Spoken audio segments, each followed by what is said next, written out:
Ukraine has survived. It's begun to thrive. It gets militarily stronger with each day. You then have the conundrum about the military strength getting stronger, but does their political strength get stronger or weaker, depending on that analysis of both their domestic politics and alliance politics, because you always have a strategy bridge between political intent and military power. From Zelensky's perspective, he would like to see a decisive attack in the Kherson area to show to the Allies that the Ukrainians can do combined arms warfare. That is slightly dangerous for the Ukrainian military, who may not be in a position to achieve that at the moment.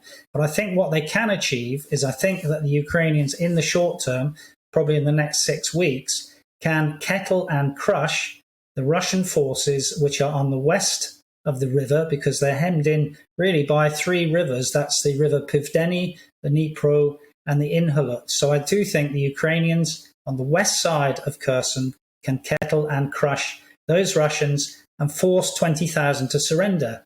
And that will be important, because 3 things could happen in Russia. The first one is Putin could be protested out of power. I don't think that will happen. The second one is there could be elite splits, and you could argue that one of the things we saw with the assassination at the moment is what is part of that. Or the third thing is, if you have 20,000 troops who are forced to surrender, the kettled and crushed ones, then it is not beyond the realms of possibility that the Russians en masse, with poor logistics, because the Ukrainians are cleverly hitting in their deep battle the Russian supply lines, could actually collapse. And finally, sorry, it's been a short conversation, but I do have to ask you about the West support for you that they've given to Ukraine so far, in particular Britain. I think the latest figure is about 2.3 billion in terms of the package of support we've given here in the UK. Of course, this includes humanitarian aid, as well as weapons, launch rocket systems, ammunition, that kind of thing.